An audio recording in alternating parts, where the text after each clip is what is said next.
আপু, তুমি আমাকে এখানে নিয়ে এসেছো কেন? আমাকে প্লিজ ছেড়ে দাও।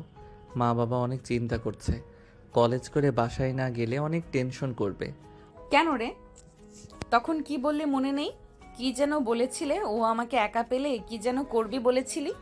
আমার ওয়াচ, ফিগার আমাকে দেখলে তোর আদর করতে মন চায় কেন?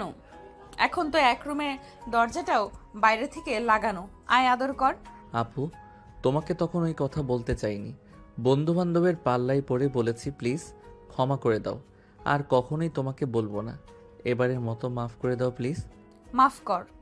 মাফ? আর আমি আজ পর্যন্ত কখনো কেউ আমার কাছে মাফ চেয়ে পাইনি, তুইও পাবি না। যা বলতে বলেছি তাই কর, না হলে জ্যান্ত আর বাসায় যেতে পারবি না। ভুলে যাস না, আমি কিন্তু নেতার মেয়ে। আমার বাবাকে দেখে এই শহরের সবাই ভয় পায়। নেহার কথা শুনে স্বাধীন অনবরত ঘামতে লাগে। নেহা স্বাধীনের কাছে এসে টিস্যু দিয়ে স্বাধীনের মুখ থেকে ঘাম মুছে দিতে লাগে। কিরে, তুই এভাবে ঘুমাচ্ছিস কেন? যেখানে ঘুমাবো আমি সেখানেই তুই ঘুমাচ্ছিস। প্লিজ আপু, আমাকে ক্ষমা করে দাও। তখন আমি ওই কথাটা বলার জন্য সরি তো বলছি। প্লিজ ছেড়ে দাও।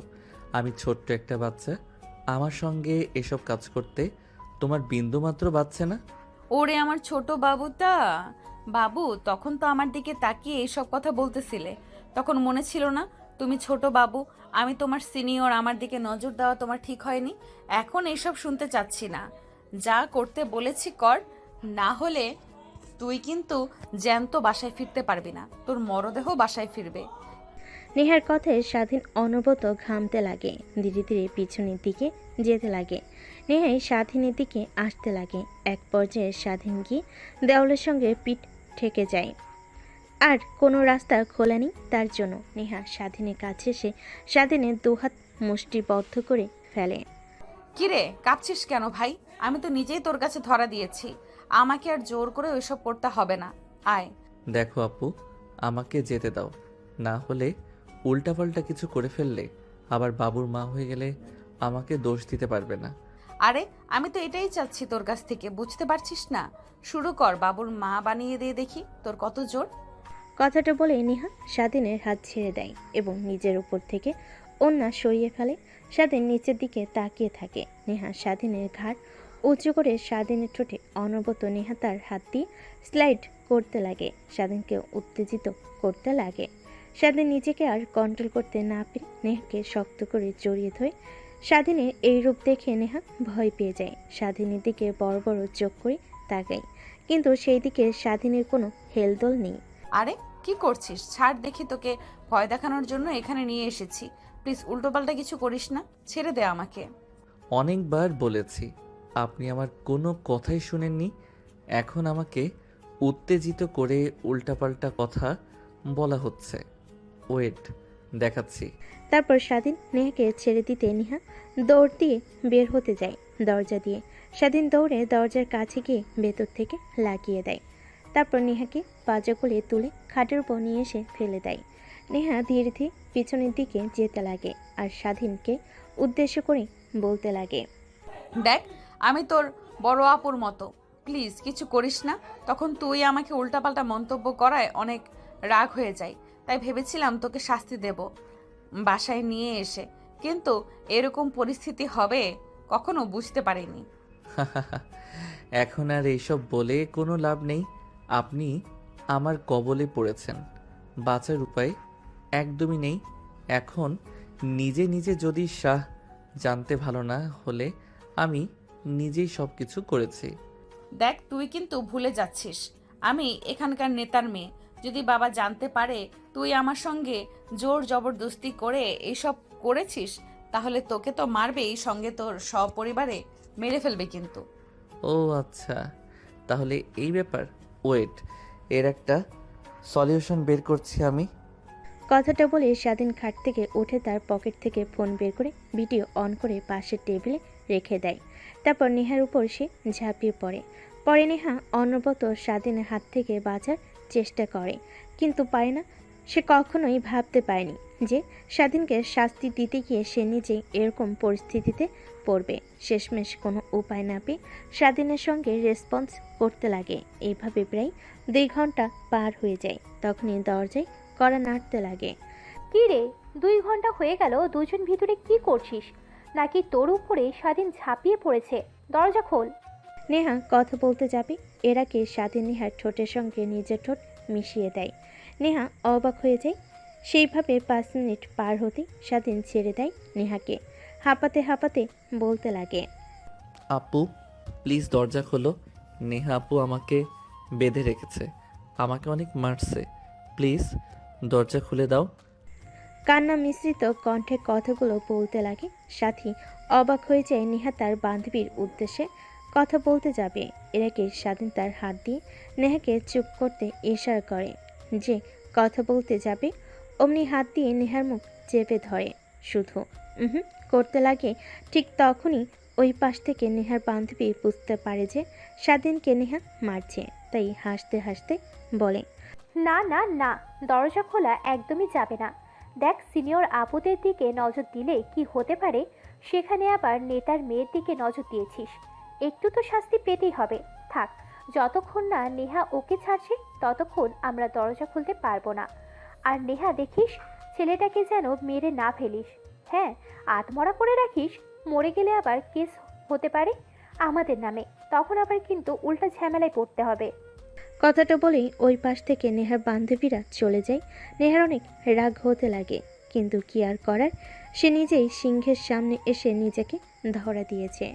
নেহার নিজেকে কন্ট্রোল করতে না পেরে কান্না করতে লাগে। স্বাধীন নেহাকে কান্না করতে দেখে বলে, আরে আপু কান্না করছেন কেন? সবে তো একবার হলো, আরও কয়েকবার হোক। এমনিতেই মা বাবা আমাকে নিয়ে টেনশন করছে, লেট করে বাসায় ফিরলে কিছুই হবে না। প্লিজ আর না, আমাকে ছেড়ে দে।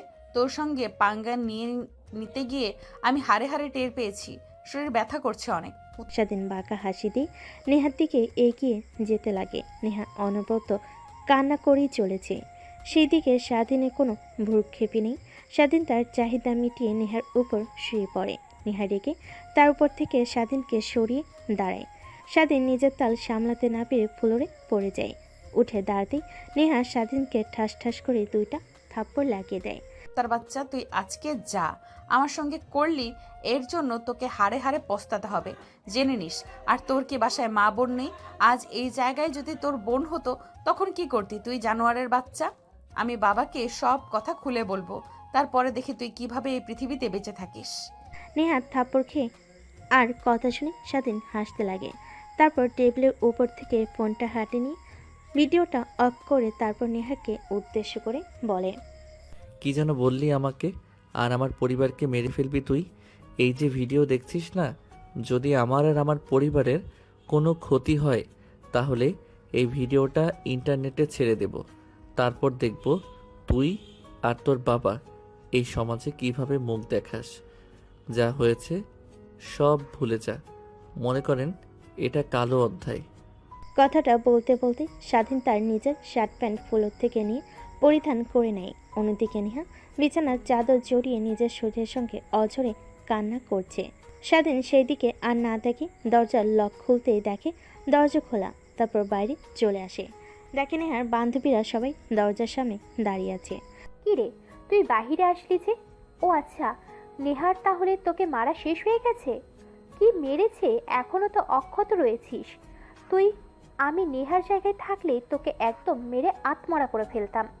নেহার বান্ধবীর কথা শুনে স্বাধীন একটা মুচকি হাসি দিয়ে বাড়ি থেকে বের হয়ে যায়। তারপর গাড়ির ভিতর থেকে ব্যাগ নিয়ে হাঁটতে লাগে তার বাসার দিকে। অনেক রাত হয়ে গেছে। ফোনটা হাতে নিয়ে পাওয়ার অন করে দেখে রাত 11টা বাজছে। সঙ্গে সঙ্গে দেখে তার বাবার অনেকগুলো মিসড কল এসেছে। স্বাধীন তড়িঘড়ি করে কল ব্যাক করে। কি রে বাবা, কোথায় তুই? তোকে এতবার ফোন করলাম কিন্তু ফোন রিসিভ করছিস না। রাত 11টা বাজছে, এত রাত অবধি বাইরে ঘোরাফেরা করছিস তুই? জলদি বাসায় আয়, কত চিন্তা করছি আমি আর তোর মা। তাড়াতাড়ি বাসায় আয় বাবা। টেনশন করো না, আমি তাড়াতাড়ি চলে আসছি। এক বন্ধুর বাসায় গিয়েছিলাম, ও ইনভাইট করেছিল ওর বার্থডে পার্টিতে, তাই ফোন পকেটে রেখেছিলাম সাইলেন্ট করে, তাই তোমার ফোন কল দেখতে পাইনি। আমি রওনা দিয়েছি, একটু পরে বাসায় চলে আসব, টেনশন করো না। তারপর স্বাধীন ফোন রেখে দেয়। অন্যদিকে নেহার বান্ধবীরা স্বাধীনের বাঁকা হাসি কারণ বুঝতে পারল না। রুমের মধ্যে উকি মেরে দেখে নেহা বিছানার চাদর জড়িয়ে ধরে কান্না করছে। নেহার বান্ধবীরা যা বোঝার বুঝে ফেলে। দৌড়ে নেহার কাছে এসে বলে, তোকে আগেই বলেছিলাম ছেলেটা ভালো না, ওকে নিয়ে এসব করিস না। বললি না একটু ভয় দেখাবি, এখন নিজের কি অবস্থা করেছিস ভাবতে পারছিস? এবার তোকে কে বিয়ে করবে? তোর বাবা যদি জানতে পারে তাহলে কি হবে জানিস? এই বিষয়টা যদি বাহিরের লোক জানাজানি হয়ে যায় তাহলে তুই আর আঙ্কেল মানুষের সামনে মুখ দেখাতে পারবি না। এই কুত্তার বাচ্চাকে আমি ছাড়বো না। ওর একদিন কি আমারে যে কয়দিন লাগে, ওর ইনফরমেশন বায়োডাটা সব আমি এখনই চাই। আর তোরা রুম থেকে চলে যা, আমি একটু একা থাকতে চাই। দেখ যা হবার তা হয়েছে, এটা নিয়ে ভেবে আর কোনো লাভ নেই। এখন ভাবতে হবে ওকে কিভাবে শায়েস্তা দেওয়া যায়। আর হ্যাঁ, উল্টোপাল্টা কোনো চিন্তা যেন মাথায় না আনিস। কথাটা বলেই নেহার বান্ধবীরা রুম থেকে বেরিয়ে আসে। নেহা গিয়ে দরজা লাগিয়ে দেয়। তারপর ওয়াশরুমে গিয়ে শাওয়ার ছেড়ে নিচে দাঁড়িয়ে অঝরে কান্না করতে লাগে।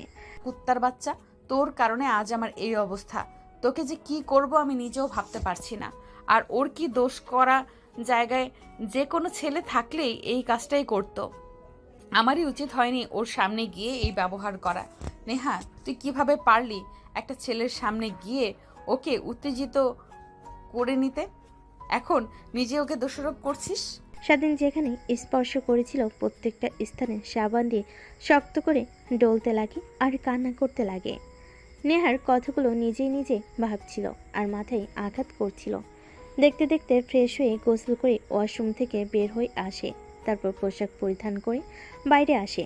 দেখে তার বান্ধবীরা ল্যাপটপ অন করে কি যেন করছে। নেহা তাদের পাশে গিয়ে বসে, নিজেকে সামনে বলে, কিরে, কি হয়েছে? সবাই হুমড়ি খেয়ে ল্যাপটপে কি দেখছিস এভাবে? স্বাধীনকে? ও তোর ধর্ষণকারীকে? মানে? কথাটা বলে নেহা তার বান্ধবীদেরকে সরিয়ে সোফায় বসে পড়ে। দেখে সবাই স্বাধীনের ফেসবুক আইডিতে ঢুকে ওর পিক দেখছে। নেহা স্বাধীনের পিকগুলো দেখে যথারীতি ক্রাশ খেতে লাগে একের পর এক। কিরে, তুই ওর দিকে আবার এইভাবে তাকিয়ে আছিস কেন? ল্যাপটপের মধ্যে থেকে বের করে আবার মারবি নাকি ওকে? যদি পারতাম তাই করতাম আমি। আচ্ছা, এত রাত হয়ে গেল, আঙ্কেলকে তো দেখছি না, কোথায় গিয়েছে আঙ্কেল? বাবা দেশে নেই, ব্যবসার কাজে বিদেশে গিয়েছে। ফিরতে এখনো মাস দুয়েক লাগবে। আর তোরা তোদের ফ্যামিলিকে ফোন করে বলে দিয়েছে যে আমার বাসায় আছিস। গ্রুপ স্টাডির কথা বল। তোকে আর বলতে হবে না, আমরা সেটা আগেই বলে দিয়েছি, কারণ জানি তোর পাশে গেলে আমাদের রাতে না রেখে আসতে দিবি না, তাই বলে দিয়েছি। তা এখন কি করবি? ওর অনেক ক্ষুধা পেয়েছে, কিছু খাবার আছে কি বাসায়? তারপর নেহা কাজের বুয়াকে খাবারগুলো গরম করে দিতে বলে। তারপর নেহা তার বান্ধবীদের সঙ্গে আড্ডা দিতে লাগে আর ভাবতে লাগে কিভাবে নেহা স্বাধীনকে সাহায্য করবে। অন্যদিকে স্বাধীন বাসে গিয়ে দরজায় কলিং বেল দিতে স্বাধীনের মা এসে দরজা খুলে দেয়। তারপর রুমের মধ্যে প্রবেশ করে সোফায় গিয়ে বসে স্বস্তির একটা নিঃশ্বাস ফেলে। পাশ থেকে স্বাধীনের মা বলে, 7 দিন হলো না এখানেই নতুন এসেছে, আর এর মধ্যেই বন্ধু বানিয়ে ফেলেছিস। আবার ওর বাসায় গিয়ে বার্থডে পার্টি করিস। একটাবার ফোন করে বলবি না যে বাসায় মা বাবা আছে, অনেক চিন্তা করছে তোকে নিয়ে। সরি মা, আসলে খেয়াল ছিল না আমার। আচ্ছা, খাবারের জন্য কিছু আছে, আমার জন্য বেড়ে আমার রুমে নিয়ে আসো, ফ্রেশ হতে হবে। কথাটা বলে স্বাধীন সোফা থেকে উঠে রুমে চলে যায়। ব্যাগটা খাটের উপর রেখে গামছার প্যান্ট শার্ট নিয়ে ওয়াশরুমে চলে যায়। তারপর ফ্রেশ হতে লাগে। ঠিক তখনই নেহার কথা ভাবতে লাগে। আসলে নেহার সঙ্গে কাজটা করা ঠিক হয়নি। কালকে কলেজে গিয়ে সরি বলতে হবে। আবার যদি উল্টাপাল্টা কিছু করে ফেলে তার ফ্যামিলির সঙ্গে কিংবা তার সঙ্গে, এসব ভাবছিল। তারপর গোসল করে ওয়াশরুম থেকে বের হয়ে এসে দেখে টেবিলের উপর ভাত রেখে গিয়েছে তার মা। তারপর খাওয়া দাওয়া করে খাটের উপর শুয়ে ঘুমানোর চেষ্টা করতে লাগে, কিন্তু তার দু চোখে কোনো ঘুম ধরা যায় না। বারবার নেহার কথা মনে আসতে লাগে। তারপর স্বাধীন ফোন বের করে ফেসবুকে গিয়ে নেহার নাম লিখতে আইডি চলে আসে। তার প্রোফাইলে ঢুকে একের পর এক ছবি স্ক্যান করতে লাগে। স্বাধীনে কেন জানি নেহার প্রতি অনেক মায়া কাজ করতে লাগে। তারপর মেসেঞ্জারে গিয়ে আইডিতে হাই লিখে মেসেজ করে। অন্যদিকে নেহার বান্ধবীরা সবাই স্বাধীনের প্রোফাইল ভিজিট করে পিক দেখছিল। ঠিক তখনই মেসেজ দেখে সবাই অবাক হয়ে যায়। তারপর নেহার বান্ধবী গিয়ে মেসেজ ওপেন করে রিপ্লাই দিতে যাবে, এর আগে নেহা বলে, দেখ উল্টাপাল্টা একদম কিছু লিখবি না, ঠিক আছে? কি রে, দেখছি তোর স্বাধীনের প্রতি এত কেয়ারিং দেখাচ্ছিস কেন? কি হয়েছে? নাকি দুর্বল হয়ে গেলি? তুই ভালোবেসে ফেললি নাকি? দেখ কি বলছিস? ভালোবাসা, তাও আবার ওর মতো ছোট লোকের বাচ্চাকে? কখনোই না। বাবা একবার দেশে আসুক, তারপর দেখ ওর অস্তিত্ব খুঁজে পাস কিনা তোরা। সেই অপেক্ষাতেই রইলাম, দেখি তুমি কি করো। আবার যেন মন মতোই ক্ষতি না পাল্টাই তোর। নেহার অনেক রাগ হতে লাগে তার বান্ধবীদের কথা বলার ধরন দেখে, কিন্তু কিছুতেই বুঝতে দেয় না। তারপর ল্যাপটপটা বন্ধ করে ঘুমোতে যেতে বলে সবাইকে। তারপর সবাই একসঙ্গে ঘুমিয়ে পড়ে। মেসেজের অপেক্ষা করতে লাগে, কোনো তো রিপ্লাই না পেয়ে সে মনমরা হয়ে ঘুমিয়ে পড়ে। পরের দিন সকালবেলা স্বাধীন ঘুম থেকে উঠে ফ্রেশ হয়ে খাবার দাবার খেয়ে কলেজের উদ্দেশ্যে বেরিয়ে পড়ে। বাসার বাহিরে সে রিক্সার জন্য অপেক্ষা করতে লাগে, কিন্তু রিক্সা পায় না। ঠিক তখনই সামনে দিয়ে নেহা তার প্রাইভেট কার নিয়ে যাচ্ছিল। পাশে স্বাধীনকে দেখে রীতিমতো অবাক হয়ে যায়, কিন্তু গাড়ি দাঁড় না করিয়ে সোজা চলে যেতে লাগে। একটু পর স্বাধীন রিক্সা পেয়ে যায়, তারপর রিক্সা করে কলেজে চলে আসে।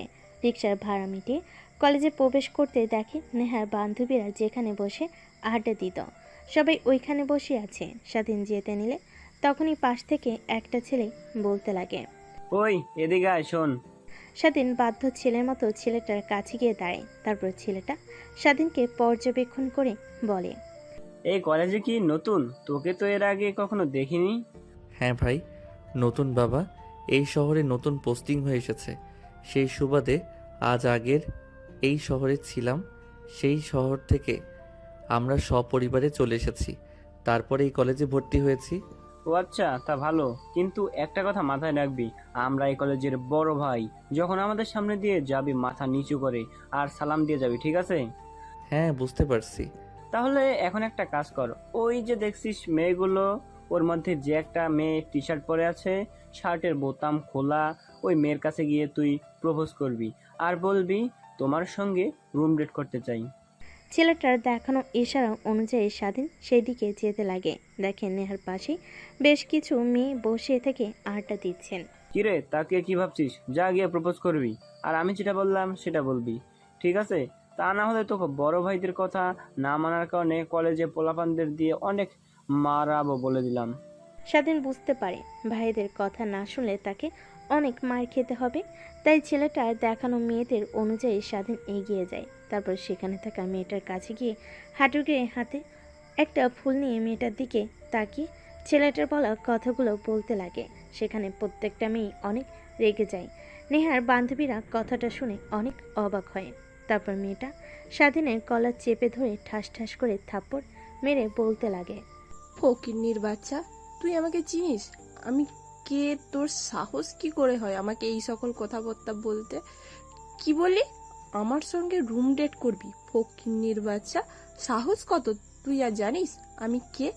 আমার বাবার এই কলেজের প্রিন্সিপাল। যদি বলি তোকে ঘাড় ধাক্কা দিয়ে এই কলেজ থেকে বের করে দেবে, আর আমার কাছে এসে উল্টোপাল্টা কথা বলিস তুই? স্বাধীন আগে থেকে বুঝতে পারছিল যে তার সঙ্গে এরকম কিছু হবে। ঠিক তখনই সেই ছেলেগুলো সেখানে হাজির হয়। ধীরে ধীরে পুরো কলেজে থাকা স্টুডেন্টগুলো তাদের দিকে তাকিয়ে থাকে। ছেলেটা এসে মেয়েটার সামনে দাঁড়িয়ে বলে, কিরে সাথী, কি হয়েছে? এই ফকিন্নির বাচ্চা তোকে উল্টাপাল্টা মন্তব্য করেছে, তাই না? আপু, বিশ্বাস করেন, আমি বলতে চাইনি।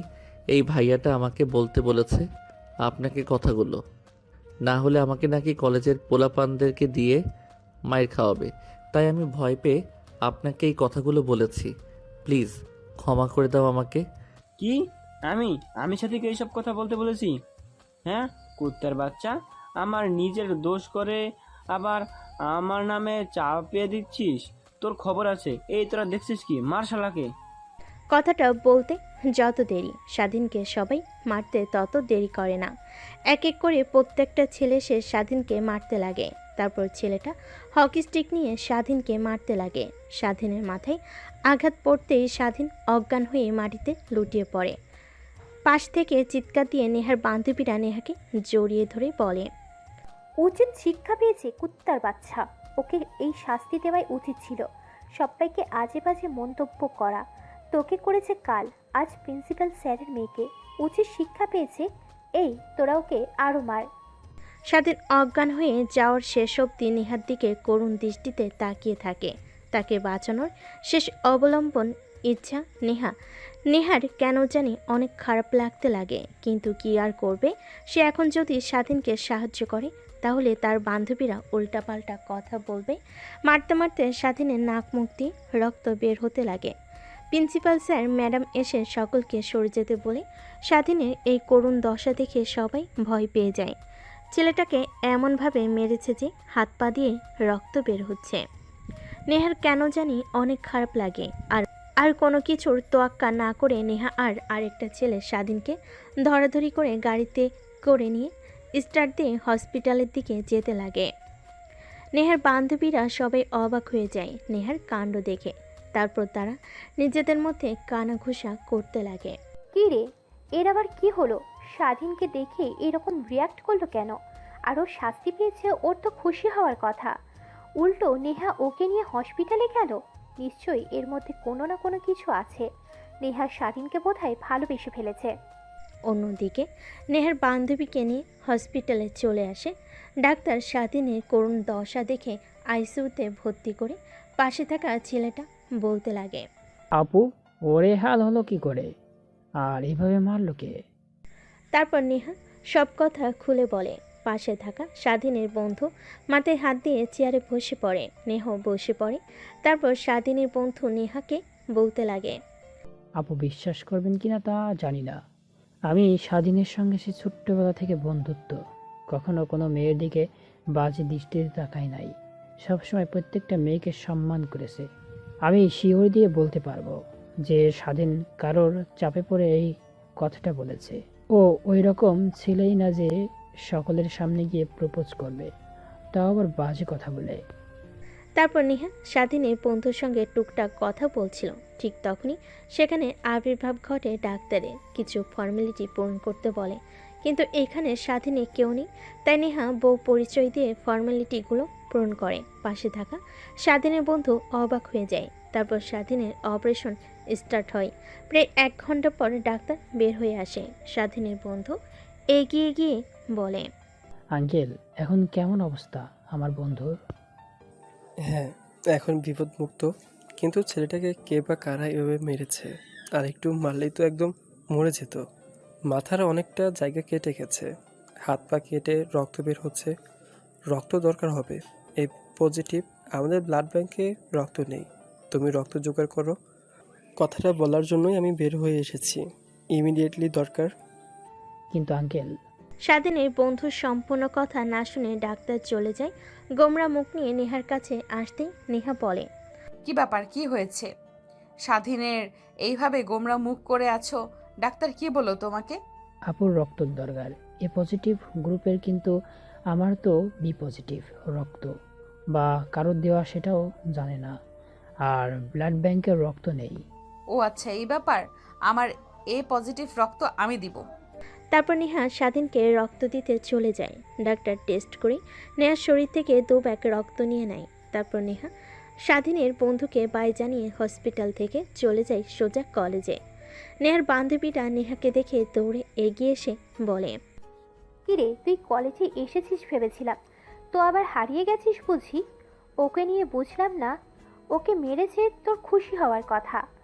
তোর সঙ্গে ওই অনেক বাজে কাজ করেছে, আর তুই ওকে নিয়ে হাসপাতালে ভর্তি করতে চলে গেলি? হ্যাঁ, ছেলেটা আমার সঙ্গে অনেক বাজে কাজ করেছে, এটাই ঠিক। কিন্তু আমি তো আমার চোখের সামনে এই ছেলেটাকে তরপাতে তরপাতে মরে যাবে এটা দেখতে পারবো না। ওই জায়গাতে যদি স্বাধীন না হয়ে অন্য কোনো ছেলে থাকতো তাহলে আমি একই কাজ করতাম।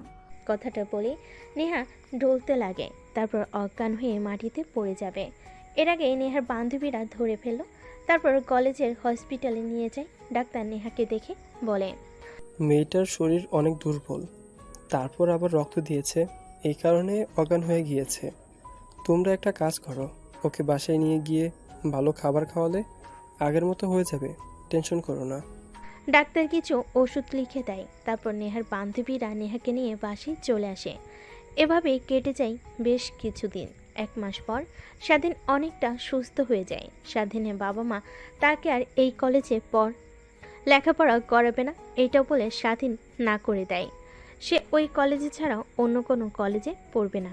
এই কয়েকদিন নেহা স্বাধীনকে একটু দেখার চেষ্টা করে না, অনেক জানতে ইচ্ছে করে স্বাধীনের পরিস্থিতির কথা। স্বাধীনের বন্ধুকেও কলেজে আসতে দেখে না নেহা। কলেজ শেষ হলে বাসায় চলে যায় নেহা। তারপর দেখতে দেখতে রাত হয়ে যায়। নেহার অনেক মনে পড়তে লাগে স্বাধীনের কথা। কেন যেন অনেক মায়া কাজ করে স্বাধীনের প্রতি। তারপর নেহার মনে পড়ে যায় স্বাধীনের দেওয়া মেসেজের কথা। তারপর মেসেঞ্জারে গিয়ে স্বাধীনকে গিয়ে মেসেজ দেয়। অন্যদিকে স্বাধীন ফেসবুক স্ক্রলিং করছিল। হঠাৎ নেহার মেসেজ দেখে অবাক হয়ে যায়, সিন করে রিপ্লাই দেয়। একটু পর নেহা ফোন করে। স্বাধীন রিসিভ করে কাঁপা কাঁপা গলায় বলে, হ্যালো, আসসালামু আলাইকুম। ওয়ালাইকুম আসসালাম। তা তোর অবস্থা এখন কেমন? আলহামদুলিল্লাহ অনেক ভালো। মেরে ফেলতে তো চেয়েছিলেন কিন্তু দেখেন মরে যায়নি। অনেক সুন্দর চাল চেলেছিলেন কিন্তু কেউ বুঝতেই পারিনি আপনি কাজ করেছেন। টেনশন করেন না, আপনার ভিডিও কখনোই আমি ইন্টারনেটে দেব না।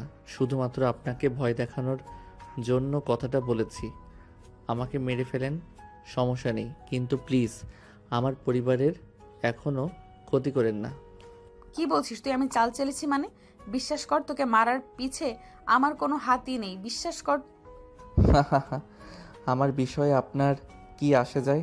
আপনি যদি বলেন আমি আর ওই কলেজে যাব না, অবশ্য মা বাবা আর ওই কলেজে পড়াবে না বলেছে আমাকে। এখনও যদি আপনার রাগ না কমে তাহলে আমাকে বলেন, আমি যাব। আপনি যত খুশি আমাকে মারবেন, আমি কিছুই বলবো না কাউকে। দেখ, তোকে মারের পিছে আমার কোনো হাত নেই তোকে বলছি, তারপরও বিশ্বাস করছিস না কেন? ভয় পেয়ে না, আমি তখন আসলে ভিডিও করিনি, এমনিতেই ফোন ওইখানে রেখে গিয়েছিলাম। বাদ দিন, আল্লাহ হাফেজ, ভালো থাকবেন। ফোনের ওই পাশ থেকে নেহা অনবরত হ্যালো হ্যালো বলে চলেছে, কিন্তু স্বাধীন ফোন রেখে দেয়। তারপর নেহার অ্যাকাউন্টটা ব্লক করে দেয়। এইভাবে চলে যায় বেশ কিছুদিন।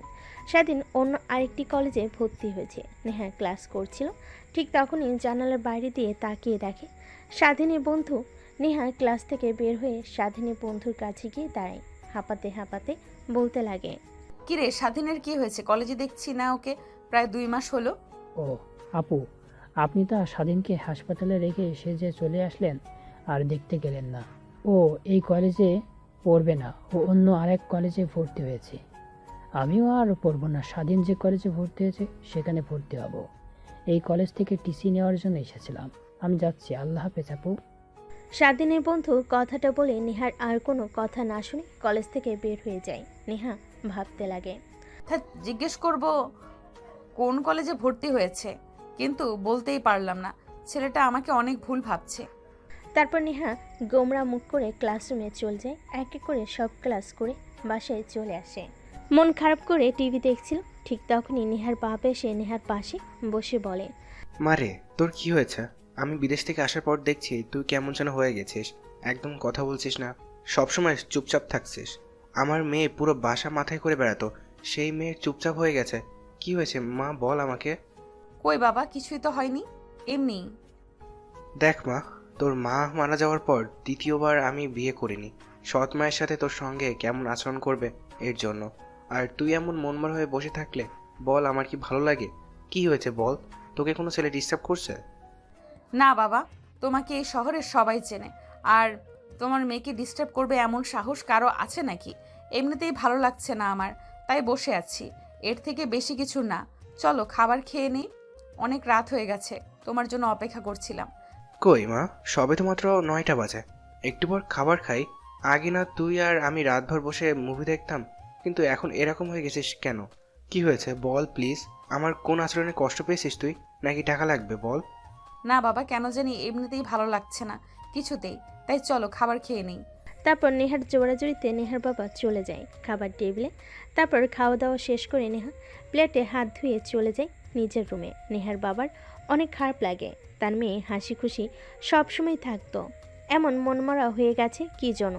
তাই নেহার বাবা তার এক বডিগার্ডকে ডাক দিয়ে নেহার সম্পর্কে সব খুঁটিনাটি বের করতে বলে, কেন এমন মনমরা হয়ে রয়েছে। অন্যদিকে স্বাধীন নতুন কলেজে গিয়ে অনেক বন্ধু বান্ধবী হয়। তার সকলের সঙ্গে আনন্দে আনন্দে ক্লাস করতে লাগে। আগের মতো দুষ্টামি করে না, মনোযোগ দিয়ে ক্লাস করে। বাসে আসে। এমনই একদিন স্বাধীন তার বাসার বাহিরে দাঁড়িয়ে রিক্সার জন্য অপেক্ষা করছিল। ঠিক তখনই নেহা সামনে দিয়ে যায়। স্বাধীনকে দাঁড়িয়ে থাকতে দেখে নেহা স্বাধীনের কাছে এসে গাড়ি দাঁড় করিয়ে গ্লাস নামিয়ে বলে, আয় গাড়িতে উঠে বস। স্বাধীন মাথা নিচু করে গাড়ির মধ্যে নেহাকে দেখে অন্যদিকে তাকিয়ে থাকে। নেহার অনেক রাগ হতে লাগে, কিন্তু মিষ্টি সুরে স্বাধীনকে কি আবার ডাকে। দেখ, আমি এখানে সিনক্রেট করতে চাচ্ছি না, প্লিজ গাড়িতে উঠে বস। তোর সঙ্গে কিছু কথা বলার আছে আমার, একটু বোঝার চেষ্টা কর। বিশ্বাস কর, কথাটা বলেই আর তোকে কোনো বিরক্ত করব না। আমি চিরতরে তোর লাইফ থেকে সরে যাব। তারপর স্বাধীন নেহার কথা শুনে গাড়িতে উঠে বসে। সামনের সিটে বসতে নেহা গাড়ি স্টার্ট দিয়ে একটা পার্কে চলে যায়। স্বাধীন বলতে লাগে, আপু, আমাকে এইখানে নিয়ে আসলেন কেন? কলেজে যেতে হবে আমাকে। একদিন ক্লাস না করলে কিছুই হবে না, কিন্তু তোকে এই কথাগুলো না বলতে পারলে বিশ্বাস কর অনেক খারাপ লাগছে আমার। তারপর নেহা আর স্বাধীন পার্কের ভিতরে গিয়ে একটা বেঞ্চিতে গিয়ে বসে পড়ে। দুজনের মধ্যে অনেকটা দূরত্ব, এই দূরত্ব থেকেও মনের দূরত্ব অনেক। ঠিক তখনই নেহা স্বাধীনের কাছে গিয়ে স্বাধীনের দুই হাত চেপে ধরে বলতে লাগে, দেখ, আমি জানি তুই আমাকে অনেক বাজে আর খারাপ মেয়ে হিসেবে চিনিস, কিন্তু বিশ্বাস কর আমি মোটেও অমন না। আর তুই ভাবছিস কলেজে যে তোকে মেরেছে ওর মধ্যে মেন ভিলেন হচ্ছে আমি, কিন্তু বিশ্বাস কর আমি কিছুই করিনি। ইভেন আমার তো তোর প্রতি কোনো ক্ষোভ নেই, কারণ আমি বুঝতে পেরেছি যে দোষটা আমারই ছিল। তোর জায়গায় ওখানে যে কোনো ছেলে থাকলে আমার সঙ্গে একই কাজ করতো। ও আচ্ছা, এই কথা তো এই কথা তা আগে বলবেন না? আমি কোনো কিছুই মনে করিনি, যা হবার তা হয়ে গেছে। আর একটা কথা, প্লিজ আমাকে ক্ষমা করে দিন ওই দিনের জন্য। আসলে নিজের ছিলাম না, আপনার সঙ্গে হুট করে ওইসব হয়ে গিয়েছে, ক্ষমা করে দিয়েন। আর হ্যাঁ, যদি পারেন তো অবশ্যই এইসব পোশাক না পরে বাঙালি মেয়েদের মতো 3 পিস আর পায়জামা পরবেন, এতে আপনাকে অনেক ভালো লাগবে। দেখ, সত্যি করে বলছি, তোকে আমি ভালোবেসে ফেলেছি, অনেক অনেক ভালোবাসি, নিজের জীবনের থেকেও বেশি। তুই যদি কিভাবে আর কেন তোকে ভালোবেসে ফেলেছি সেটা আমি নিজেও জানি না। নেহার কথা শুনে স্বাধীন হাসতে লাগে। নেহা স্বাধীনের হাসির দিকে অপলক দৃষ্টিতে তাকিয়ে থাকে। একটু পর স্বাধীন হাসি থামিয়ে দিয়ে বলে, ও রিয়েলি? কোটিপতি বাবার একমাত্র মেয়ে, ও সরি নেতার একমাত্র মেয়ে আমার প্রেমে পড়েছেন? এটা আবার নতুন প্ল্যান বুঝি আমাকে মারার জন্য? আর মারতে হবে না। হ্যাঁ, আমি ভুল করেছি, আপনার কাছ থেকে ক্ষমা চাচ্ছি। তা যদি না মানেন, আমাকে যদি বলেন পুরো বাজারের সামনে আপনার পা জড়িয়ে ধরে মাপ চাইতে, সেটাও পারবো, কিন্তু এই আজে বাজে কথা বলবেন না আর আমাকে। নেহার কেন জানি অনেক রাগ হতে লাগে। রেখে স্বাধীনকে শক্ত করে জড়িয়ে ধরে। স্বাধীন অবাক হয়ে যায়, নিমিষে যেন পুতুলে রূপান্তর হয়। স্বাধীন নেহাকে ধাক্কা দিয়ে সরিয়ে দিয়ে বলে, ধ্যাত, বাজে একটা মেয়ে। আপনার মতো মেয়েকে কখনোই ভালোবাসা যায় না। নিজে ঠিক নেই, বাবার ঠিক নেই। স্বাধীনের বলা কথাগুলো শুনে নেহার অনেক রাগ উঠে যায়। নিজের রাগকে আর কন্ট্রোল করতে না পেরে স্বাধীনের গালে ঠাস ঠাস করে থাপ্পড় লাগিয়ে দিয়ে নিজের চোখগুলো হাত দিয়ে মুছে বলে, আমারই ভুল হয়েছে, তোর মতো একটা ছেলেকে ভালোবেসেছি যে কিনা মেয়ে দেখলেই হুমড়ি খেয়ে পড়ে, দেহের লালসা। আর আমাকে তুই বলছিস আমি বাজে মেয়ে? দেখ, ভালো হয়ে যা, চাই না তোর কারণে আর কোনো মেয়ের জীবনটা নষ্ট হোক। কথাটা বলে নেহা চলে আসতে যাবে, ঠিক তখনই মাথা ঘুরে পড়ে যেতে লাগে। স্বাধীন গিয়ে ধরে ফেলে। নেহা স্বাধীনকে ধাক্কা দিয়ে দূরে সরিয়ে দিয়ে বলে, একদম তুই আমাকে টাচ করবি না, আমি বাজে মেয়ে তাই না? স্বাধীনে কেন জানি নেহার বলা কথাগুলো তীরের মতো এসে মুখে বাঁধে। তারপর নেহাকে ছেড়ে দেয় না। স্বাধীন নেহাকে বেঞ্চের উপর বসিয়ে দেয়। তারপর দোকান থেকে পানির বোতল নিয়ে এসে নেহার দিকে এগিয়ে দেয়। নেহা পানির বোতল নিয়ে ঢক ঢক করে পানি খেতে লাগে। স্বাধীন এতক্ষণে নেহার দিকে ভালোভাবে তাকিয়ে দেখে। এখন তাকিয়ে দেখে নেহা আগের থেকে অনেকটা চেঞ্জ হয়ে গিয়েছে। চোখের নিচে কালি, বোধহয় অনেক রাত জাগে। দু চোখ লাল মনে হয়, অনেক কান্না করে। আমি ঠিক আছি, আর তুই চলে যেতে পারবি একা, নাকি আমি তোকে কলেজে নামিয়ে দিয়ে আসবো? আমি একাই যেতে পারবো, আর নিজের দিকে খেয়াল রাখবেন। কথাটা বলেই স্বাধীন পার্ক থেকে বের হয়ে রিক্সা নিয়ে কলেজে আর না গিয়ে বাসে চলে আসে। দরজায় কলিং বেল দিতেই স্বাধীনের মা এসে দরজা খুলে দেয়। স্বাধীনের দিকে ড্যাপ ট্যাপ করে তাকিয়ে থাকে। কিরে বাবা, কি হয়েছে? আজ এত তাড়াতাড়ি বাসায় চলে আসলে যে? কেন জানি আজকে কলেজ করতে একদমই ভালো লাগছিল না। বাবা, কি হয়েছে তোর? তোকে দেখছি দিন দিন কেমন জানি চেঞ্জ হয়ে যাচ্ছিস। আগের মতো হাসি খুশি নেই, সবসময় গোমরা মুখ করে থাকিস। বল, কি হয়েছে আমাদের? তাই বাসায় চলে এসেছি। আরে মা, কিছুই হয়নি, শুধু শুধু তোমরা আমাকে নিয়ে চিন্তা করছো। ভালো লাগছে না, রুমে গিয়ে একটা ঘুম দিলে ঠিক হয়ে যাব। তারপর স্বাধীন রুমে গিয়ে ফ্রেশ হয়ে পোশাক পরিবর্তন করে খাটের উপর শুয়ে ঘুমানোর চেষ্টা করে। উপরের দিকে ফ্যান ঘুরছিল, সেই দিকে তাকিয়ে অতীতে ঝাঁপ দেয়। দোস্ত, কখনো ভাবতেই পারিনি আবার আমাদের দুজনে এভাবে মিল হবে। শুধু শুধু তোর বাবা গিয়েছে দিনের জন্য, সিলেট গিয়েছিল। 2 বছর আমাদের মধ্যে দূরত্ব বেড়ে গিয়েছিল, দেখ আবার ঠিক হয়ে গিয়েছে। এক কলেজে আবার নতুন করে অধিপত্য শুরু হবে আমাদের। হ্যাঁ, ঠিক বলেছিস। আচ্ছা চল, এখানে আর না দাঁড়িয়ে থেকে কলেজের ভিতরে প্রবেশ করি। দাঁড়িয়ে দাঁড়িয়ে সিনিয়র মেয়েদের দেখি। মেয়েদের আমার অনেক ভালো লাগে। আপনারা হয়তো শুনলে অবাক হবেন, রাইটারেরও সিনিয়র মেয়ে অনেক পছন্দ। আচ্ছা চল, কিন্তু তুই আগের থেকে একদম চেঞ্জ হয়ে গিয়েছিস জানিস। তারপর স্বাধীন আর তার বন্ধু ভিতরে প্রবেশ করে কলেজে একটা গাছের নিচে গিয়ে দাঁড়িয়ে সিনিয়র মেয়েদের দিকে দেখতে লাগে আর আজে বাজে কথা বলতে লাগে স্বাধীন। ঠিক তখনই সামনে দিয়ে নেহা আর নেহার বান্ধবীরা যায়। নেহার দিকে তাকিয়ে বলতে লাগে, এর জন্যই সিনিয়র মেয়েদের ভালো লাগে আমার। দেখ কি ফিগার, একদম হট। যদি একবার কাছে পাইতাম তাহলে বাচ্চার মা বানিয়ে দিতাম। স্বাধীনের বলা কথা নেহার কানে গিয়ে পৌঁছায়। পেছনের দিকে তাকাতে স্বাধীন ভয় পেয়ে সেখান থেকে দূরে সোজা ক্লাসরুমে চলে যায়। নেহা গিয়ে প্রত্যেকটা ক্লাসরুম খুঁজে দেখতে লাগে। এক পর্যায়ে স্বাধীনের ক্লাসরুমে চলে আসে। তারপর স্বাধীনকে নিয়ে নেহার বান্ধবীরা জোর জবরদস্তি করে গাড়িতে তুলে নেহার বাসায় নিয়ে যায়। বাকিটা তো আপনারা জানেনই। স্বাধীনের ভাবান্তরের সে তো ঘটে ফোনের শব্দ শুনে ফোনটা হাতে এনে দেখে তার বন্ধু ফোন করেছে। কিরে, আজকে কলেজ আসলি না যে? আর পর্দাকে দেখলাম নেহাপুর সঙ্গে বসে আছি। স্বাধীন কথা শুনে অনেকটা ভয় পেয়ে যায়। আমতা আমতা করে বলে। স্বাধীন তার বন্ধুকে উল্টাপাল্টা বুঝিয়ে দেয়, তারপর ফোন রেখে ঘুমিয়ে পড়ে। পরদিন সকালবেলা ঘুম থেকে উঠে স্বাধীন তৈরি হয়ে ফ্রেশ হয়ে কলেজে চলে যায়। স্বাধীনের বন্ধু স্বাধীনের জন্যই অপেক্ষা করছিল। তারপর দৌড়ে কাছে এসে ঘাড়ের উপর হাত দিয়ে বলে, দেখ, আমাকে উল্টাপাল্টা যতই বোঝাস, আমি কিন্তু ছোট্ট বাচ্চা না। হ্যাঁ, তুই যে নেহাপুকে ভালোবাসিস আর নেহাপু তোকে যে ভালোবাসে এটা কিন্তু আমি জানি। দেখ কি বলছিস তুই, উল্টাপাল্টা কথা। আমি উল্টাপাল্টা কথা বলছি তাই না?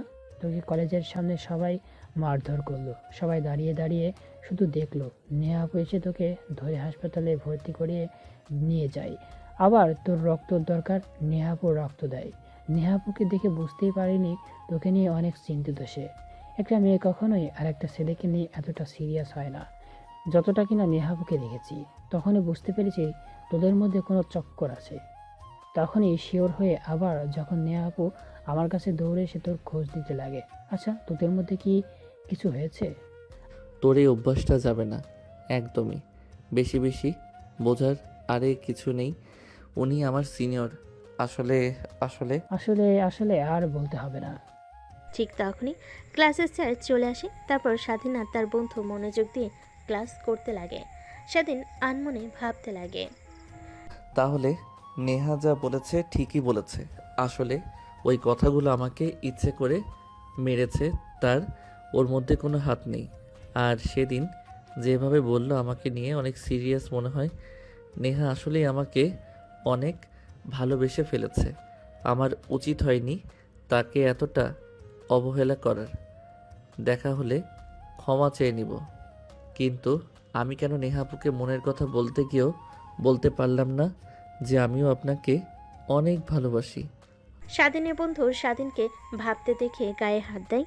স্বাধীনের ভাবনার সেদ ঘটে। তারপর স্বাধীন মনোযোগ দিয়ে ক্লাস করতে লাগে। দেখতে দেখতে ক্লাস শেষ হয়ে যায়। কলেজ ছুটি হলে স্বাধীন সোজা বাসে চলে আসে।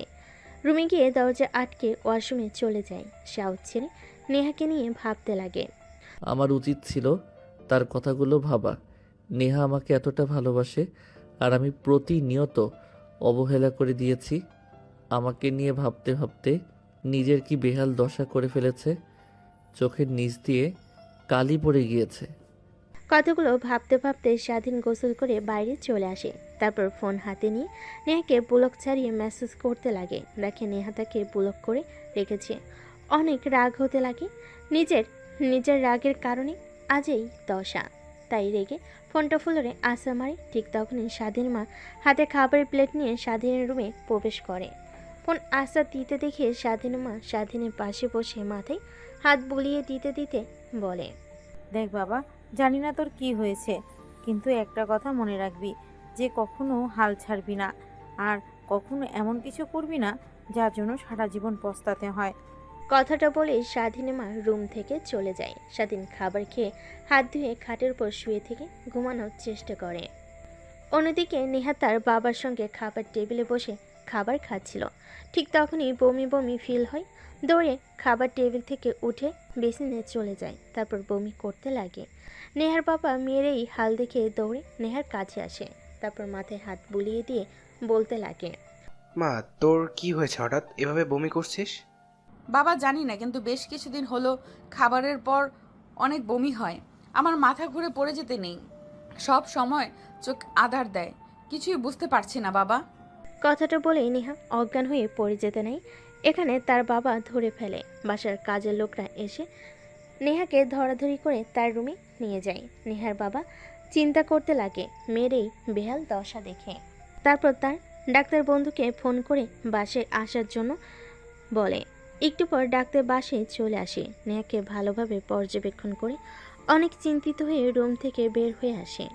নেহার বাবা ডাক্তারকে চিন্তিত দেখে বলতে লাগে, কি রে, কি হয়েছে? সব কিছু ঠিক আছে তো? আমার মেয়ে সুস্থ আছে তো? হ্যাঁ ঠিক আছে, কিন্তু নেহা মামনিকে দেখে যতটুকু বুঝতে পারলাম নেহা মামনি প্রেগনেন্ট, আর এর কারণেই খাবার খাওয়ার পর বমি করছে। আর প্রেগন্যান্সি অবস্থায় চিন্তা করলে এরকম হাল হয়। মাঝে মাঝে অজ্ঞান হয়ে পড়া, চোখ আধার দেওয়া চিন্তা করিস না। আর মেয়েকে কখন বিয়ে দিলি কিছুই তো জানতে পারলাম না। কি বলছিস তুই? তোর কিছু একটা ভুল হচ্ছে। নেহার তো বিয়েই হয়নি, তাহলে পেটে বাচ্চা কি করে আসবে?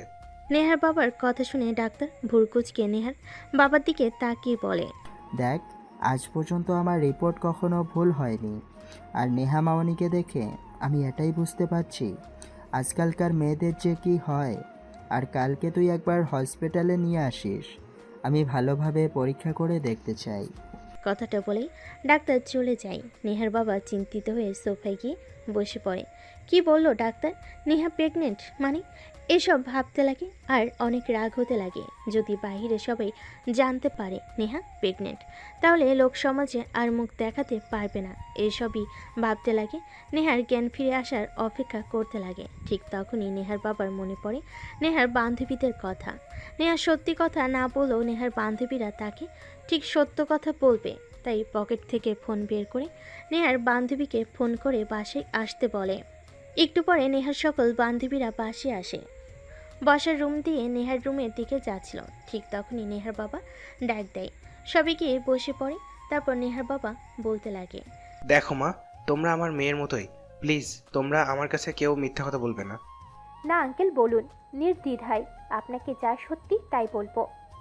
নেহার বাবা স্বস্তির একটা নিঃশ্বাস ফেলে গম্ভীর কণ্ঠে বলতে লাগে, নেহা প্রেগনেন্ট। কি? নেহা প্রেগনেন্ট মানে? হ্যাঁ, নেহা প্রেগনেন্ট। আজ খাবার টেবিলে আমার সঙ্গে বসে খাবার খাচ্ছিল। ঠিক তখনই দৌড়ে খাবার টেবিল থেকে উঠে বেসরে গিয়ে বমি করতে লাগে। আমার সঙ্গে কথা বলতে বলতে অজ্ঞান হয়ে পড়ে। তারপর বাসার কাছের লোকদের নিয়ে রুমে নিয়ে যাই, ডাক্তারকে ফোন করে আসার জন্য বলি। ডাক্তার ভালোভাবে দেখে বলে নেহা প্রেগনেন্ট। প্লিজ মা, তোমরা আমার কাছ থেকে কিছু লুকিও না, যা সত্যি তা বলো নির্দ্বিধায়। তারপর নেহার বান্ধবীরা নেহার বাবাকে শুরু থেকে শেষ পর্যন্ত বলে যে কিভাবে নেহা প্রেগনেন্ট হলো। নেহার বাবা কথাগুলো শুনে অনেক রাগ হতে লাগে। রেগে বলতে লাগে, ওই ছোট লোকের বাচ্চার খবর আছে। আমার মেয়ের দিকে তাকানো ওই কুত্তার বাচ্চার আর ওর পরিবারকে একদম ধুলোয় মিশিয়ে দিব আমি। প্লিজ আঙ্কেল, উত্তেজিত হবেন না। দেখুন, ওইখানে স্বাধীনের কোনো দোষ নেই, সব দোষ নেহার। নেহা জোর করে কলেজ থেকে স্বাধীনকে উঠিয়ে বাড়িতে নিয়ে আসে। তারপর ভয় দেখাতে লাগে, কিন্তু স্বাধীনকে ভয় দেখাতে গিয়ে নিজেই এই অবস্থা হবে নেহা কখনো ভাবতেও পারেনি। নেহার বাবাকে নেহার বান্ধবীরা ভালোভাবে বোঝাতে লাগে। নেহার বাবা বুঝতে পারে যে স্বাধীন ছেলেটার কোনো দোষ নেই, সব দোষ নেহার। তাই নেহার বান্ধবীদেরকে প্রশ্ন করে। আচ্ছা, তুমি কি ওই ছেলেটার বাসার অ্যাড্রেস জানো? না আঙ্কেল, জানি না। প্লাস বেশ কিছুদিন ধরে স্বাধীনকে কলেজে দেখতে পাচ্ছি না। কলেজে মারামারি হয়েছিল সকল ছেলেদের। স্বাধীনকে অনেক মেরে এরপর থেকে কলেজে আসে না। হয়তোবা অন্য কোনো কলেজে ভর্তি হয়েছে কিংবা শহর ছেড়ে চলে গিয়েছে, দেখছি না। শুধু এইটুকুই জানি, নাম স্বাধীন। এইটুকু হলেই চলবে। আর তোমরা কেউ জানো নেহাকে বলো না যে ও প্রেগনেন্ট। ফিরলে ওর সঙ্গে সবাই হাসি মুখে কথা বলবে, ওকে যেন কিছু বুঝতে দিও না। ঠিক আছে আঙ্কেল। তারপর নেহার বাবা সেখান থেকে বের হয়ে যায়। বডিগার্ডকে সারাদিনে ইনফরমেশন বের করতে বলেন কোন দিক দিয়ে নেহার বান্ধবীরা সবাই নেহার রুমে চলে যায়। দেখে নেহা খাটের উপর শুয়ে আছে। রুমের মধ্যে কারোর উপস্থিতিতে টের পেয়ে নেহা তাকায়, দেখে তার বান্ধবীরা। তারপর আদর্শ নেহা তার বান্ধবীদের সঙ্গে কথা বলতে লাগে। কে তোরা? তাও আবার সবাই একসাথে? আরে না, কিছুই হয়নি। আঙ্কেল ফোন করেছিল, বলল তুই অজ্ঞান হয়ে গেছিস হঠাৎ করে, তাই এসেছি তোকে দেখার জন্য। তা কি হয়েছে তোর? কিছু হয়নি, তোরা এসেছিস ভালো হয়েছে, অনেকদিন পর আড্ডা দিতে পারবো। রাখ সেই সকল কথা। আঙ্কেল বলল তুই ঠিক মতো খাওয়া দাওয়া করিস না, সবসময় চিন্তিত হয়ে থাকিস, আগের মতো চঞ্চল নোস। কি হয়েছে তোর, আমাদেরকে খুলে বল। তাহলে শোন, আমি স্বাধীনকে অনেক ভালোবেসে ফেলেছি। স্বাধীনকে বোঝাতে পারছি যে কতটা ভালোবাসি। ওকে যতবার গিয়েছি ততবার অবহেলা করে, আর প্রত্যেকবার আমাকে ভুল বুঝে গিয়েছে। আমি নাকি ছেলেদের নিয়ে ওকে মেরেছি। কলেজে বারবার শুধু একটা কথাই বলে চলেছে। আমি অনেকবার বোঝানোর চেষ্টা করেছি, কিন্তু আমার কথা একদমই বোঝার চেষ্টা করছে না। কি করব এখন কিছুই মাথায় আসছে না।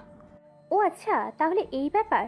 আপনি আপনার রাজাকে নিয়ে টেনশন করে নিজের এই হাল করে ফেলেছেন। একবার আয়নার দিকে তাকা, নিজের কি হাল করেছিস। চোখের নিচ দিয়ে কালি, ঠিক মতো ঘুমাস না, ঠিক মতো খাওয়া দাওয়া না করে শরীরের কি হাল করেছিস। নেহা তার বান্ধবীদের জড়াজড়িতে এক পর্যায়ে উপরের দিকে তাকিয়ে গম্ভীর একটা নিঃশ্বাস ফেলে বলতে লাগে। নেহা তার বান্ধবীদের কথা শুনে আয়নার দিকে তাকায়। দেখতে পাই এই 3 মাসে অনেক পরিবর্তন হয়ে গিয়েছে। চোখের কালি আগে থেকে অনেকটা রোগা হয়ে গিয়েছে, ঠিকমতো খাওয়া দাওয়া না করে। দেখিস, আর ওকে যদি পেতে চাস তাহলে এইভাবে ভেঙে পড়লে তো আর হবে না। দেখ, হাল ছাড়লে কখনোই হবে না। আর আমি যা মনে করি, স্বাধীন তোর জন্য একদমই পারফেক্ট না। ও অনেক ছোট, তোর থেকে প্রায় 2 বছরের জুনিয়র। আর তুই না আমাদেরকে বড় বইলা বলেছিলি যে ওকে শেষ করে ফেলবি। ওর পরিবার সহ তোর বাবা দেশে ফিরলেই উল্টে দেখি আমাদের মহারানী তার মেরে ফেলার নায়ককে ভালোবেসে ফেলেছে।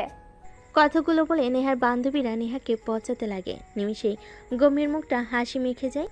এজন্যই বলে জীবনে বন্ধুর প্রয়োজন আছে। অন্যদিকে স্বাধীনে কেন জানি নেহার কথা অনেক মনে হতে লাগে। নিজের অজান্তেই নেহাকে নিয়ে ভাবা শুরু করে। সজীবের কাছ থেকে কথাটা শোনার পর নেহার কাছ থেকে ক্ষমা চাইতে মরিয়া হয়ে পড়ে। কিন্তু নেহার তো আর বাসা চেনে না।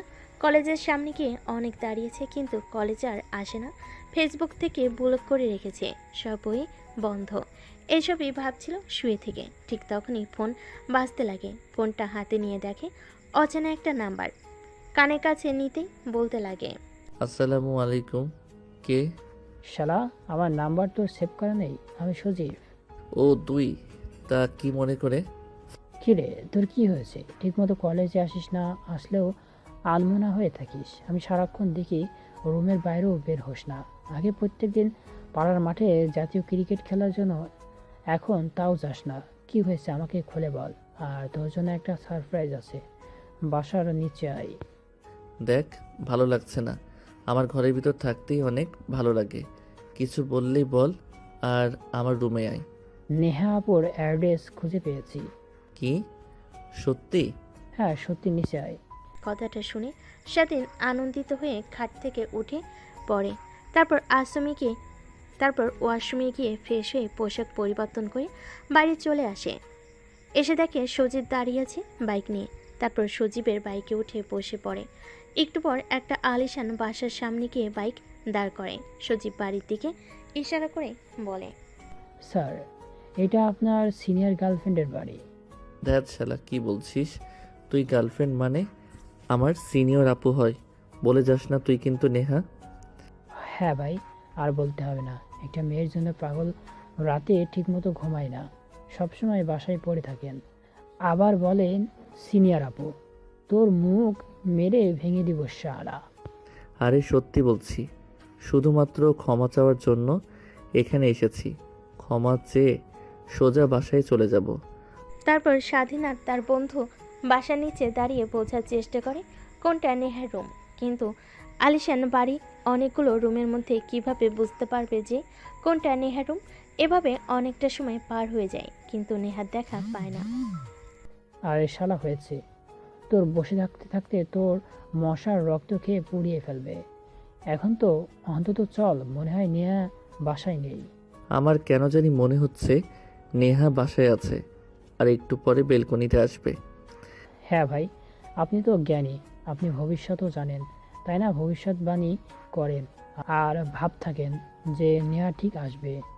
চললাম, বসে থেকে মশার কামড় খেতে পারবো না আর। এতক্ষণ দাঁড়িয়ে থাকলি, আর একটু দাঁড়িয়ে থাক প্লিজ। দেখ, যা করার তাড়াতাড়ি কর। তুই নিজেও তো বললি যে ভালোবাসিস না, তারপর আবার তাকে দেখার জন্য এখানে অপেক্ষা করছিস। আর তুই কি ভাবছিস এখান থেকে নেহাকে ডাকলে ওই বেলকনিগুলো থেকে ভাবছিস তোর ডাক শুনতে পাবে? বলদ কোথাকার, বললেই পারিস যে অনেকদিন হলো নেহাপুকে দেখিস না, দেখার জন্য এসেছিস তুই। ঠিক আছে ভাই, আমি নেহাকে ভালোবাসি আর ওকে দেখার জন্য এসেছি। এবার তো অন্তত চুপ করো। তারপর স্বাধীন আর স্বাধীনের বন্ধু নিচে দাঁড়িয়ে থেকে অপেক্ষা করতে লাগে। একটু পর নেহা বেলকনিতে আসে কফির মগ হাতে নিয়ে ফ্রেশ হওয়ার জন্য। অনেকদিন পর তার বান্ধবীদের সঙ্গে আড্ডা দিয়ে কেন জানি অনেক ভালো লাগছে। কফি নিয়ে বেলকনিতে দাঁড়িয়ে প্রাকৃতিক মনোরম পরিবেশ উপভোগ করতে লাগে। অন্যদিকে স্বাধীন নেহাকে বেলকনিতে আসতে দেখে তার মুখের আচমকায় হাসি রেখা টানে। সে ভালো করে জানে এখান থেকে নেহাকে ডাকলে কখনো শুনতে পারবে না। তারপর বিতা ডাকতে লাগে। আরে ভাই, মারবি নাকি তুই?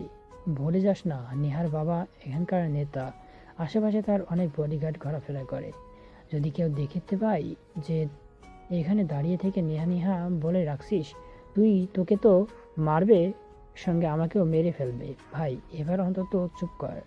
তারপর স্বাধীন চুপ হয়ে যায়। নেহা যতক্ষণ বেলকনিতে দাঁড়িয়েছিল ততক্ষণ মন ভরে দেখে নেয়।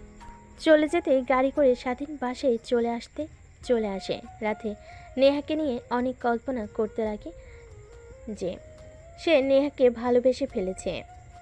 যেভাবেই হোক সরি বলে নেহাকে আপন করে নিতে হবে। ভাবতে ভাবতে স্বাধীন ঘুমিয়ে পড়ে। অন্যদিকে নেহার বাবা স্বাধীনের সম্পর্কের সব কিছু পেয়ে যায়।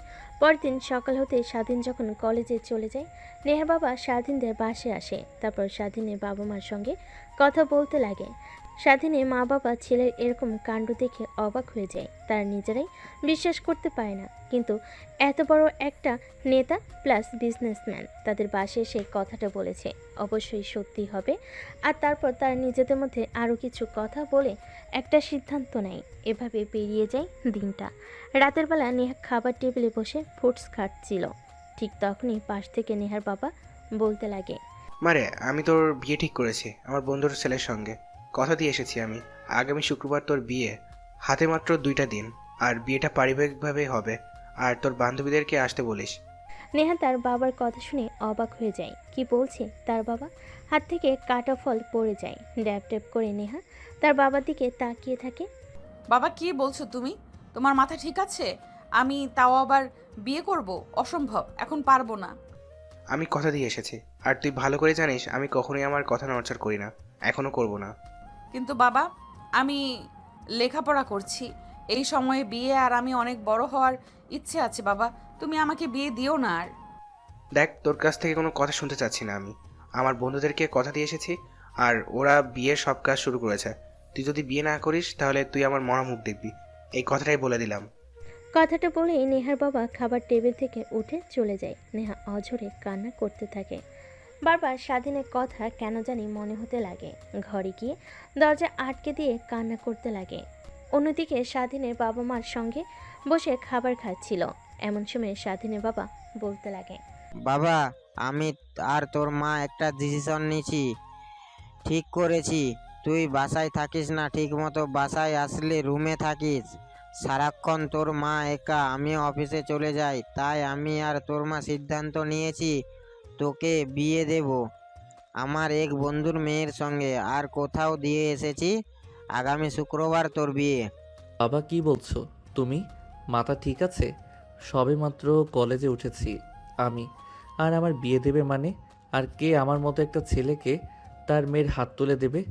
আর আমি বিয়ে করতে পারবো না তোমাকে, সাফ বলে দিলাম আমি।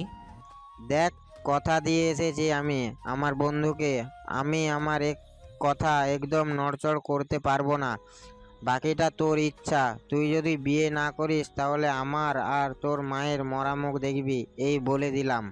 কথাটা বলে স্বাধীনের মা আর বাবা চলে যায় খাবার টেবিল থেকে।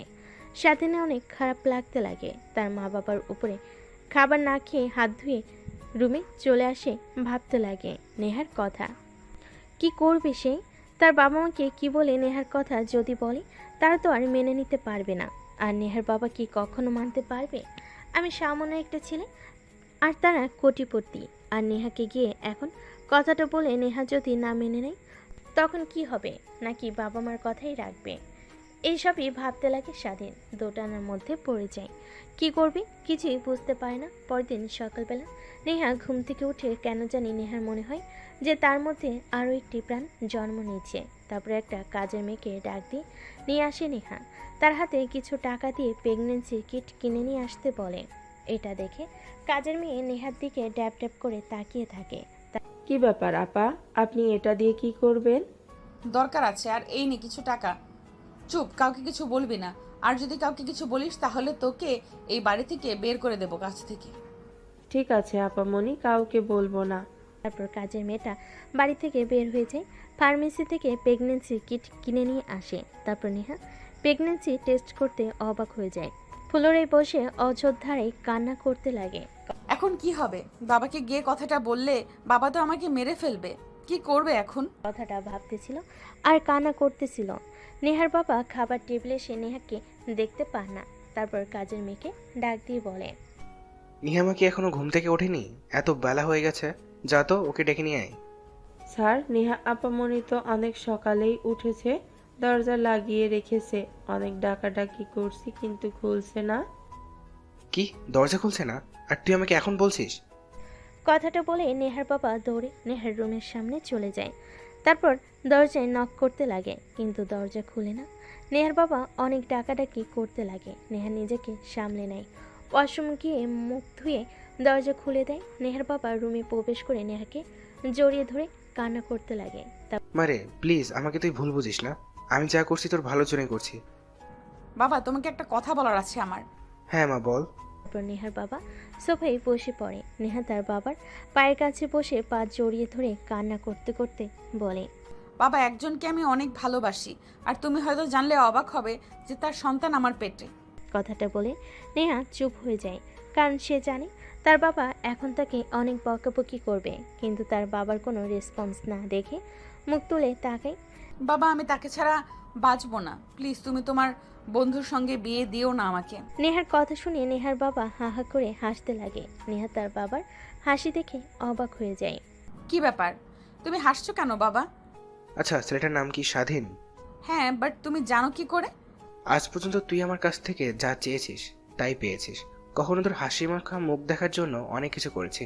তুই গোমরা মুখ হয়ে বসে থাকিস, ঠিকমতো খাওয়া দাওয়া করিস না, আর ভেবেছিস আমি ঠিক থাকবো। তোর এই গোমরা মুখ ও চিন্তিত মুখ দেখে থাকার পেছনের সব কারণ খুঁজে বের করেছি। আর পাগলি মেয়ে একটা, আমি তোর স্বাধীনের সঙ্গে বিয়ে ঠিক করেছি। কিন্তু তুমি যে বললে তোমার বন্ধুর ছেলে। আরে ওরা তো তোকে এমনি বলেছি। নেহা তার বাবার মুখ থেকে এরকম কথা শুনে অবাক হয়ে যায়। নিমেষে হাসি রেখা তার মুখে টেনে নেহা তার বাবাকে শক্ত করে জড়িয়ে ধরে। অন্যদিকে স্বাধীন তার বাবা মাকে অনেক করে বোঝানোর চেষ্টা করে, কিন্তু পায় না। নেহাকে নিয়েও ভাবতে লাগে। বুঝতে পারে নেহা তার কপালে নেই, তাই সে বিয়েতে রাজি হয়ে যায়। দেখতে দেখতে বিয়ে হয়ে যায়। বাসর ঘরে দরজার সামনে স্বাধীন অপেক্ষা করতে লাগে। পিছন থেকে স্বাধীনের বন্ধু এসে স্বাধীনকে ধাক্কা দিয়ে রুমের মধ্যে ঢুকিয়ে দিয়ে দরজা আটকে দিয়ে বাড়ি থেকে বলে, শালা, ভাবিকে দেখে একদম অবাক হয়ে যাবি। আর সকালের আগে দরজা খুলছে না, যতই চিৎকার করিস না কেন তুই।